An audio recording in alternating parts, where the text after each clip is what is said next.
This table is reserved for our party. You need to move. I have a reservation. The hostess seated me here 10 minutes ago. We booked this specific table weeks in advance. This is unacceptable. Maybe you should speak to the staff because I'm not moving. Don't you dare speak to me like that. Don't forget where you stand. It was 7:30 on a Saturday evening at Bella Vista, an upscale Italian restaurant on the waterfront, and what should have been a peaceful dinner for a pediatric surgeon was about to turn into a viral catastrophe. The restaurant was unusually quiet that night, with only a handful of tables occupied during what should have been prime dinner hours. In just 2 minutes, two entitled women's racist meltdown over a restaurant table would be captured on the restaurant's security cameras, spreading across the internet with devastating speed and destroying both their careers. What they said to an innocent doctor just trying to eat dinner alone was so shockingly racist that the few diners present sat frozen in stunned silence, and the CCTV footage would ensure they faced consequences that would haunt them for years. This wasn't just another Karen moment. This was career-ending, life-altering, permanent digital record-level racism caught in crystal clear 4K on security cameras. Before we get into this wild story, let me know in the comments where you're watching from. And if you're new here, hit that subscribe button because you definitely don't want to miss how this plays out. Trust me, the ending is absolutely worth it. The woman at the center of this disaster was named Jasmine Carter, a 35-year-old marketing executive who had moved to the city 18 months earlier for a promotion. She was celebrating her birthday at Bella Vista, a restaurant she'd visited twice before and deemed appropriately sophisticated for her special day. Jasmine had made a reservation for 2 people 3 weeks in advance, specifically requesting table 14, a prime spot near the window with a perfect view of the harbor and the city lights reflecting on the water. Jasmine was the kind of person who took pride in planning perfect events, who documented everything on social media, who expected things to go exactly as she envisioned them. She arrived at the restaurant dressed in an expensive cocktail dress, her designer handbag prominently displayed, her expectations set impossibly high. With her was her friend Ashley Morgan, a 41-year-old financial advisor who shared Jasmine's sense of entitlement and love for the spotlight. Both women were dressed to impress, ready to celebrate and take photos that would look perfect on Instagram. But when the hostess led them to their table, Jasmine stopped dead in her tracks. Someone was already sitting at table 14. Her name was Simone Jackson, a 38-year-old pediatric surgeon who had just finished a grueling 72-hour shift at Children's Hospital. She had come to Bella Vista alone, treating herself to a nice dinner as a reward for getting through one of the most challenging weeks of her career. She had made a reservation for one person at 7:15, and the hostess had seated her at table 14, a small table that was perfect for solo dining, but could be expanded for larger parties. Simone was exhausted but content, sipping a glass of wine and reading through a medical journal on her tablet while she waited for her appetizer. She had specifically chosen this restaurant because it was quiet enough to relax in but nice enough to feel special. She deserved this moment of peace after the week she'd had, after the lives she'd saved, after the family she'd comforted. She had no idea her peaceful evening was about to become a viral nightmare.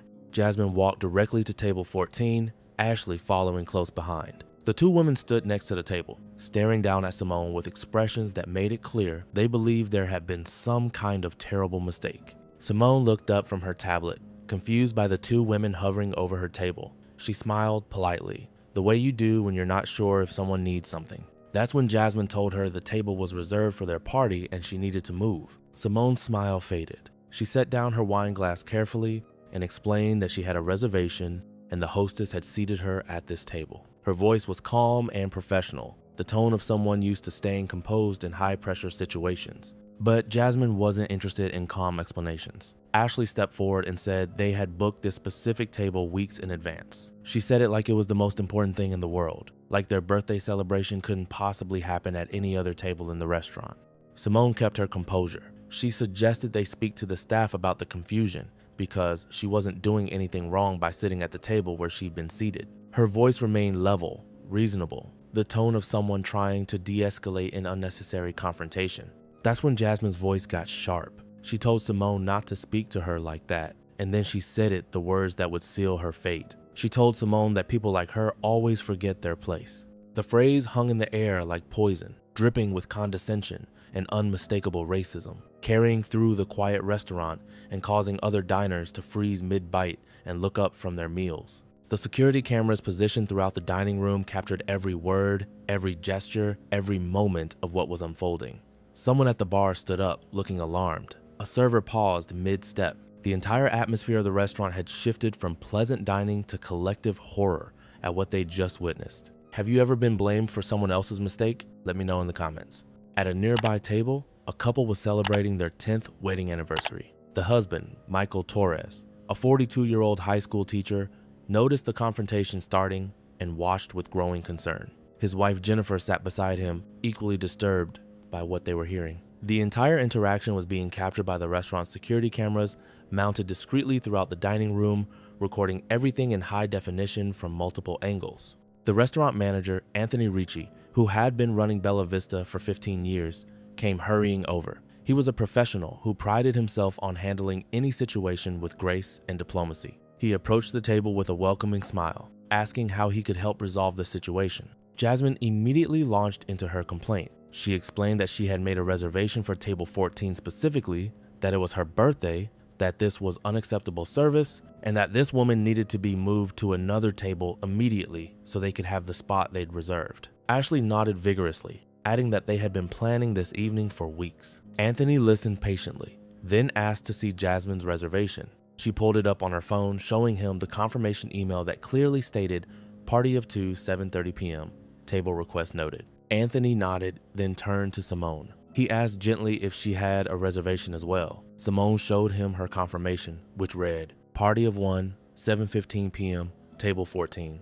Anthony's expression shifted as he understood the problem. He explained to Jasmine and Ashley that while they had requested table 14, it was noted as a preference, not a guarantee. The restaurant had seated a single diner there at 7:15 for a one-person reservation, which was standard practice. He said he had several other beautiful tables available near the window, including table 16, which was actually larger and had an even better view. This should have been the end of it. A simple misunderstanding, an offered solution, everyone moves on with their evening. But Jasmine wasn't interested in solutions. Her face flushed with anger. She said that wasn't acceptable, that they had requested this specific table, that she had been planning this evening for weeks, and that it was completely unprofessional to give away their table to someone else. The way she said someone else had a weight to it that made everyone within earshot uncomfortable. Ashley joined in, her voice getting louder. She started talking about how much money they planned to spend at the restaurant, how they were regular customers, they'd been there twice, and how this kind of service was unacceptable at an establishment of this caliber. Both women were creating a scene now, their voices carrying through the quiet restaurant. Anthony remained professional, explaining again that table 16 was available and actually preferable. He offered to have his staff move table settings immediately and even offered a complimentary bottle of wine for the inconvenience. Simone sat quietly through all of this, her hands folded on the table, watching this scene unfold around her. She hadn't asked for any of this. She had done nothing wrong. But she was clearly the problem in their minds, the obstacle preventing a perfect birthday celebration. Jasmine turned her attention back to Simone. She told her that the right thing to do would be to move to another table voluntarily, to show some courtesy and consideration.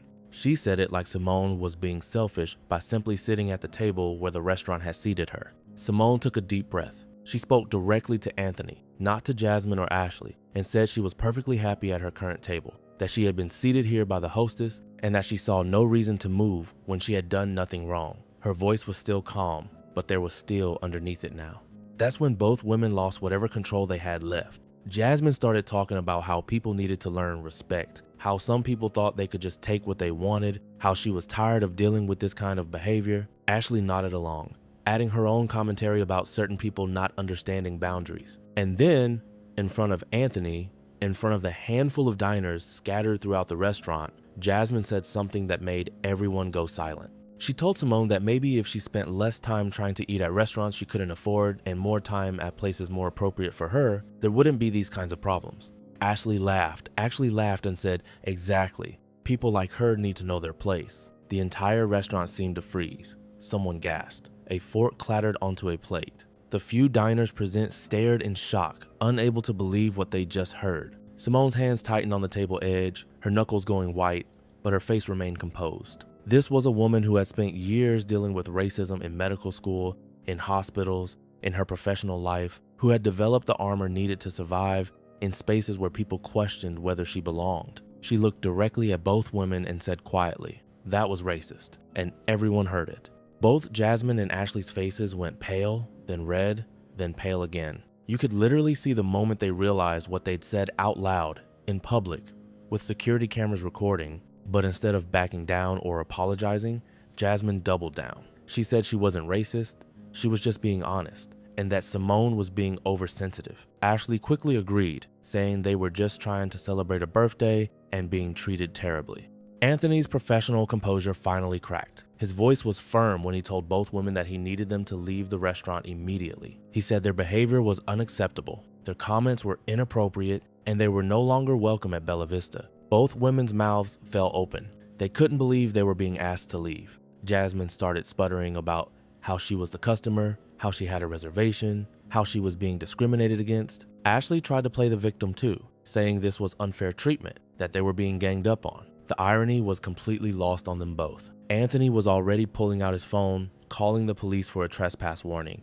Both women's voices got louder, creating an even bigger scene. They pointed at Simone and said this was all her fault, that she had ruined everything, that she should be ashamed of herself. They fed off each other's energy, each making the situation worse. Do you think Jasmine and Ashley understood how badly they'd messed up, or were they too entitled to see it? Type your thoughts below. The restaurant security system had captured all of it. Multiple cameras positioned throughout the dining room recorded both women's racist comments in crystal clear high definition, their refusal to leave, Anthony's professional handling of the situation, and Simone, sitting quietly at her table with tears streaming down her face, trying to maintain her dignity while being publicly humiliated by two grown women. Every word, every facial expression, every moment was preserved on the restaurant's CCTV system. The police arrived within 8 minutes. 2 officers, both with body cameras recording, entered the restaurant and immediately assessed the situation. Anthony met them and explained what had happened, showing them Simone's reservation confirmation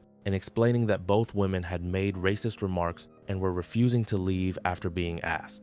The officers approached Jasmine and Ashley, who immediately tried to paint themselves as the victims. They said they had been discriminated against, that the restaurant had given away their table, that they were being unfairly targeted. They talked over each other, each trying to tell their version first, making the situation more chaotic.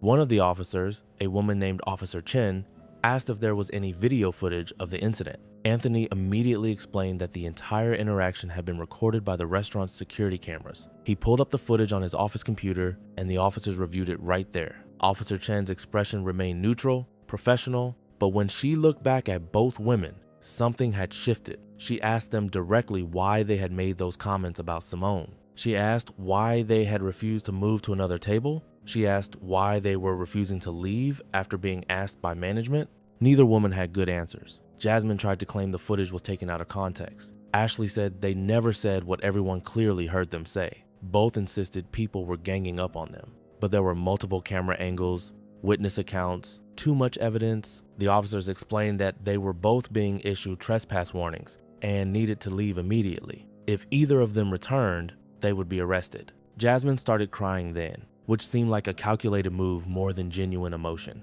She kept saying this wasn't fair, that it was her birthday, that she hadn't done anything wrong. Ashley was quieter but equally defiant, crossing her arms and muttering about getting lawyers involved. But fair was Simone sitting at a table where she'd been seated, being told she didn't belong. Fair was having security footage document the truth when someone showed their true character.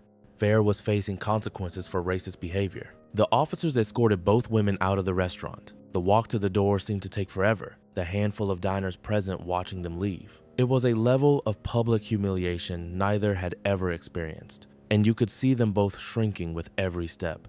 Outside the restaurant, as the officers completed the trespass warning paperwork, both women kept insisting they had done nothing wrong. Jasmine said Simone had been rude first. Ashley said they were just standing up for themselves. They claimed this was all blown out of proportion. The body camera footage captured all of it, preserving their attempts to rewrite what had happened. Back inside, Anthony approached Simone's table. He apologized profusely for what had happened, explaining that behavior like that was absolutely not tolerated at Bella Vista. He told her dinner was completely on the house, that he was horrified by what she'd experienced, and that she would always be welcome at the restaurant. Simone wiped her tears, took a shaky breath, and thanked him. But you could see the exhaustion in her eyes, the weight of carrying this burden in public. the frustration of having a peaceful evening destroyed by someone else's racism. She asked Anthony if it would be okay if she left, saying she wasn't sure she could enjoy her meal now. Anthony understood completely, but he asked if she would stay for just a few more minutes. He went to the kitchen and returned with the head chef, Maria, who had worked at Bella Vista since it opened. Maria sat down at Simone's table, and for the next 20 minutes, they talked. Maria shared her own experiences with discrimination. Anthony talked about how they would be using this incident for staff training, and slowly, Simone began to relax. She decided to stay and have her meal after all. And as word spread through the restaurant about what had happened and who Simone was, a pediatric surgeon who saved children's lives, other diners began stopping by her table. They apologized on behalf of humanity. They thanked her for her work. They told her she deserved better. One couple paid for her meal before Anthony could comp it. Another sent over dessert. By the end of the evening, Simone had gone from being publicly humiliated to being surrounded by support, but the trauma of the incident still lingered. The security footage from that evening would soon make its way online. A concerned staff member who witnessed the incident shared it with local news, and from there it spread like wildfire. By the next morning, the crystal clear CCTV footage showing both women's racist meltdown had been picked up by multiple news outlets and shared across social media platforms. The video exploded. Within 3 hours, it had 100,000 views. By morning, it was at 2 million. By Sunday afternoon, it had been shared across every major social media platform, viewed over 15 million times, and picked up by local and national news outlets. The comments section was brutal. People were outraged at both women's behavior, their blatant racism, their complete lack of self-awareness. The security footage was so clear, their words so undeniable, that even the usual both sides crowd couldn't find a way to defend them. News outlets identified Simone and requested interviews. She agreed to speak with one local station where she talked about the incident with the same grace and professionalism she'd shown throughout. She explained that this kind of thing happened more often than people realized, that Black professionals constantly face assumptions about whether they belong in certain spaces, and that she hoped the video would make people more aware of everyday racism. The reporters also tried to interview both women, camping outside their respective homes. Both refused to comment, hiding behind sunglasses and hurrying to their cars whenever cameras appeared. Jasmine posted a long statement on social media that made everything worse. Ashley stayed silent initially, but her social media accounts were quickly discovered and scrutinized. In her post, Jasmine claimed she was the victim of a mob mentality, that her words had been taken out of context, and that she was being unfairly vilified for simply trying to enjoy her birthday. She said nothing about the racist things she'd said. She offered no real apology. She positioned herself as someone being persecuted by cancel culture. Ashley's old social media posts began circulating, revealing problematic views that made her participation in the incident seem less surprising. The internet tore their statements apart within minutes. People posted side-by-side comparisons of what they claimed happened versus what the security footage clearly showed from multiple camera angles. The backlash intensified. Then the internet detectives went to work. Within hours, people had identified both women's employers from their LinkedIn profiles. Jasmine was a senior marketing director for a national retail chain called TrendStyle. Ashley was a financial advisor at a wealth management firm called Preston & Associates. Both companies' social media accounts were immediately flooded with comments, emails, and messages demanding they address their employees' racist behavior. By Monday morning, both TrendStyle and Preston & Associates were in full crisis mode. Jasmine's behavior was completely antithetical to TrendStyle's public messaging about diversity and inclusion. Ashley's comments were equally devastating for a firm that managed money for clients of all backgrounds. By Monday afternoon, TrendStyle released a statement. "We have reviewed the video circulating on social media showing an incident involving one of our employees. The behavior and comments displayed are completely inconsistent with our company values and our commitment to respect and dignity for all people. Jasmine Carter is no longer employed by TrendStyle, effective immediately." Preston & Associates followed within hours with their own statement. "Ashley Morgan's behavior as captured on video does not reflect our firm's values or commitment to treating all people with dignity. She has been terminated, effective immediately." The dual firings made national news. Employment lawyers debated whether they were justified. Social media largely supported the decisions. with many people saying that actions have consequences and companies shouldn't employ people who publicly espouse racist views. But their employment wasn't the only thing at risk. Several acquaintances who knew both women posted their own statements on social media, distancing themselves from the behavior and expressing shock. The two women lost not just their jobs, but their social circles as well. The restaurant Bella Vista received overwhelming support. Their reservations doubled. People were calling specifically to book tables because they'd seen how the management handled the situation. Anthony gave interviews praising his staff and reiterating that everyone deserves to be treated with respect in his restaurant. The security footage became something of an advertisement for doing the right thing, showing how one business stood up against racism even when it might have been easier to just move Simone to another table and avoid the confrontation. Local civil rights organizations reached out to Simone, offering support and asking if she wanted to pursue any legal action. After consulting with lawyers, Simone decided to file a civil lawsuit against both Jasmine and Ashley for intentional infliction of emotional distress, defamation, and violation of her civil rights in a place of public accommodation. The civil case took 8 months to resolve. Both women tried to fight it, claiming they hadn't actually done anything illegal, that their comments weren't racist, that this was all an overreaction. But their lawyers eventually convinced them that going to trial would mean having the security footage played in court, analyzed by experts, and covered extensively by media. The case settled out of court for an undisclosed amount, though sources close to the case suggested the combined settlement was in the six-figure range. The settlement required both women to issue public apologies and complete a certified anti-racism training program. Their apologies, when they finally came, were more genuine than their initial social media responses, though many people questioned whether they reflected true understanding or just legal obligation.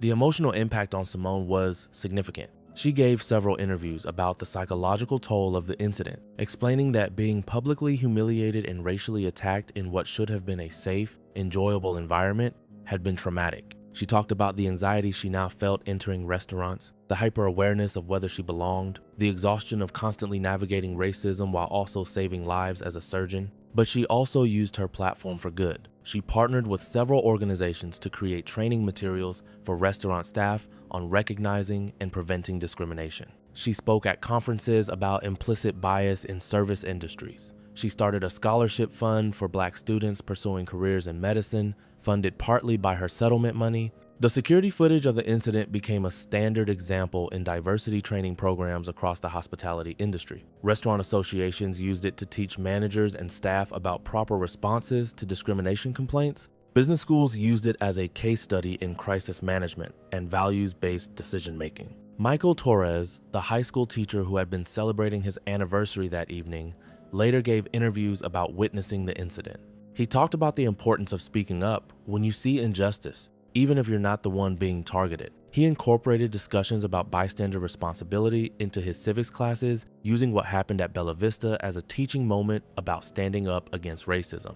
Bella Vista created the Simone Jackson Award, given annually to a healthcare worker in the community, including a $5,000 donation to a charity of their choice and a year of complimentary dining at the restaurant. It was a way of honoring Simone and ensuring that something positive came from something so ugly. 3 years after the incident, a local news station did a follow-up story. Simone was still working as a pediatric surgeon, still saving lives, still making a difference. She had processed the trauma with therapy and support, and while she said she would never forget that evening, it no longer defined her. She continued her advocacy work and had become a respected voice on issues of racism in professional spaces. Both Jasmine and Ashley had moved to different states, working in lower-level positions in their respective fields. Their digital footprints from that night followed them everywhere, making it nearly impossible to rebuild their careers at the levels they'd once achieved. Acquaintances from that evening said both remained bitter about the consequences, never fully accepting responsibility for their actions. The restaurant continued to thrive, known not just for excellent Italian food, but also for its commitment to treating every guest with dignity and respect.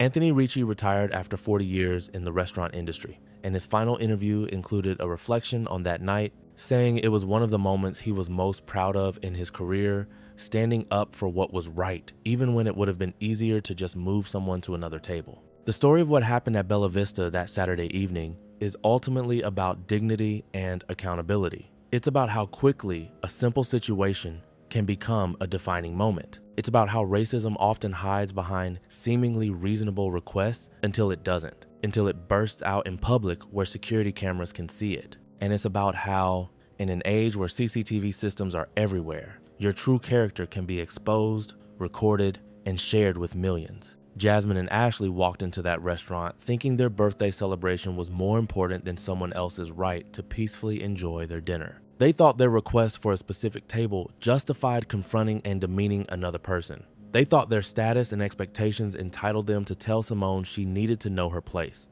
They were catastrophically wrong. Their brief moments of racist entitlement cost them their careers, their reputations, their friendships, and significant portions of their financial security. The security footage of their behavior became a permanent record that will follow them forever, showing up every time someone searches their names, reminding the world of who they were at their worst. Simone deserved a quiet evening after a hard week of saving children's lives. She deserved to sit at the table where the restaurant seated her without being questioned, confronted, or told to remember her place. She deserved basic human dignity and respect. The fact that she had to defend those things, that she had to endure public humiliation and trauma, shows the work we still need to do. But Jasmine's and Ashley's firings, the settlement, the permanent damage to their reputations, and the widespread support for Simone show that accountability is real, that businesses can choose to do the right thing, that security systems can document injustice, that consequences exist for public displays of racism. So what do you think? Did Jasmine and Ashley deserve what happened to them, or were the consequences too harsh? Have you ever witnessed something like this at a restaurant? Let me know in the comments below. And if this story resonated with you, make sure you share it. Make sure you hit that subscribe button, because stories like Simone's need to be heard, and people like Jasmine and Ashley need to know that security cameras are everywhere. Everything is being recorded, and accountability is real. In the end, Simone just wanted to eat dinner, that's all. And she deserved to do that without being told she didn't belong, without being told to know her place, without having her peaceful evening destroyed by someone else's entitlement and racism. The fact that standing up for that basic right requires security footage, police, lawsuits, and national attention shows how much further we need to go. But every time someone sees that security footage, every time a restaurant staff member remembers how Bella Vista handled it, every time someone thinks twice before making assumptions about whether someone belongs, that's progress. That's the power of accountability. That's why these stories matter. See you in the next one.